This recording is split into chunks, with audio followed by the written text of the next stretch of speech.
안녕하세요. 꿀팁 연구소입니다. 여러분, 삼성전자가 업계 최초로 모바일 카메라 이미지 센서의 1억 화소 벽을 깼다고 합니다. 사실 이렇게 들어서는 크게 와닿지가 않는데 이젠 휴대폰 카메라가 사람의 눈과 거의 동일해졌다는 의미를 담고 있다고 하는데요.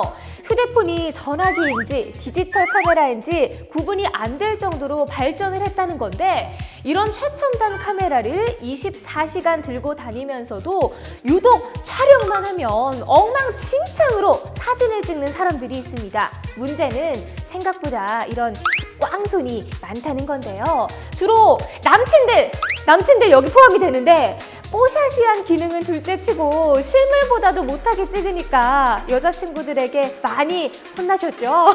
그래서 오늘은 대충 찍어도 당장 SNS에 업로드하고 싶어질 정도로 사진 잘 찍는 방법을 준비했습니다. 자, 그럼 지금부터 인생샷 찍으러 갈까요? 수평부터 맞추고 찍으세요. 인물과 풍경이 아무리 잘 나왔다고 하더라도 구도가 삐뚤어진 사진은 보기가 싫겠죠? 그래서 사진을 찍을 때 제일 먼저 신경 써야 할 부분이 수평을 맞추는 겁니다. 스마트폰에 따라 격자무늬 기능을 제공하는 기종이 있는데요. 이 기능을 잘 활용하면 적어도 삐뚤어진 사진은 피할 수가 있고요. 인물과 풍경의 위치를 조절하는 게 쉬워집니다. 보통 안정감을 위해 가운데나 3분의 2 지점에 인물을 배치하는 것을 추천하고요. 인물 사진은 4:3 비율, 풍경 사진은 16:9 비율로 촬영을 할 때 상당한 안정감을 가질 수가 있다고 합니다. 우리 눈이 3:2 비율에 가까운 이미지를 보았을 때 편안함을 느끼기 때문이라고 하네요. 무조건 롱다리로 살짝 아래에서 찰칵! 전신 사진을 찍을 땐 무조건 다리가 길어 보이게 찍어야 사진 좀 찍어봤구나 라는 소리를 들을 수가 있습니다. 방법은 아래에서 살짝 위로 올려다보는 각도로 찍으면 되는데, 인물의 발끝을 프레임 밑바닥에 대고 찍는 것이 포인트입니다. 스마트폰의 카메라가 가장자리 부분을 길게 나오게 하는 렌즈를 사용하기 때문에 다리는 길게, 얼굴은 작아 보이게 찍을 수 있으니까 완전 꿀팁이죠.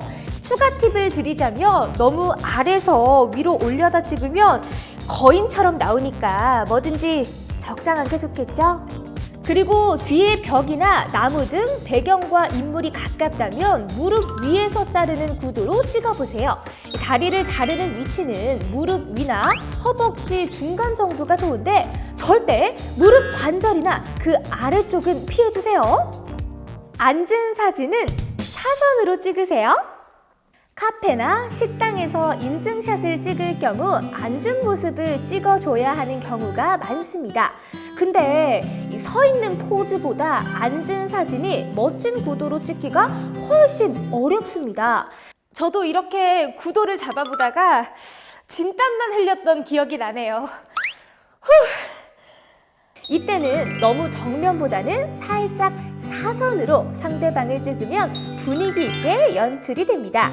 그리고 더 어렵다는 전신에 앉은 사진을 찍을 경우엔 인물의 시선 방향으로 공간을 살려 여백의 미를 주면 다리가 길어 보여서 분위기 있게 찍을 수가 있습니다. 얼굴과 몸 등 사람으로 무조건 꽉꽉 채운 사진보다는 이젠 살짝 사선 아시겠죠?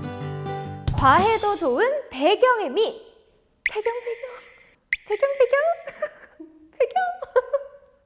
국내외 멋진 장소로 여행 떠났을 때를 떠올려 보세요. 가장 먼저 한 일이 무엇이었나요? 맞습니다. 명소의 건축물, 초록의 산, 푸른 바다 앞에서 인증샷을 찍는 건데요.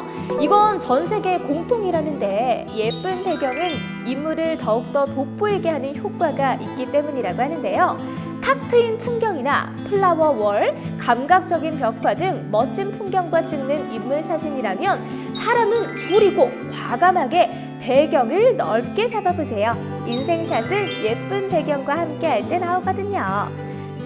때로는 역광 사진으로 멋있게! 사진에서 가장 중요한 것은 구도와 빛입니다. 그래서 수평을 맞춰주는 작업 외에도 어느 방향에서 빛이 들어오는지를 파악해야 더욱 멋진 사진을 연출할 수 있는데요. 이때 실패하지 않는 가장 쉬운 방법은 빛이 사선으로 들어올 때 사진을 찍는 건데요. 좀 더 부드러운 인물 사진을 연출할 수 있기 때문입니다. 그리고 인물 사진의 경우 역광을 피하는 게 일반적이지만 때로는 역광을 이용해서 사진을 찍기도 하는데요. 피사체의 뒤에서 빛이 나오는 역광을 이용하면 더 멋진 실루엣 사진을 찍을 수 있는데 해질녘 바다에서 도전한다면 인생샷이 나오겠죠? 이외에도 이색적인 풍경을 담는데 용이한 파노라마 기능을 이용하면 추억과 동시에 멋진 구도의 사진을 찍을 수 있고요. 해가 뜨기 전부터 해 뜬 직후, 그리고 해지기 바로 직전부터 해지고 30-40분까지의 사진 잘 찍히는 시간을 공략하는 것도 꿀팁이니까 잊지 마세요. 사실 사진에는 정답이 없다고 합니다. 얼마나 애정을 가지고 많이 찍느냐가 관건이라고 하는데요. 오늘 알려드린 내용을 참고해서 한 번에 오케이 받을 수 있도록 찍고 또 찍어보시죠. 자, 그럼 꿀팁 연구소에서 준비한 영상은 여기까지고요. 마지막으로 좋아요, 채널 구독 꾹 눌러주세요.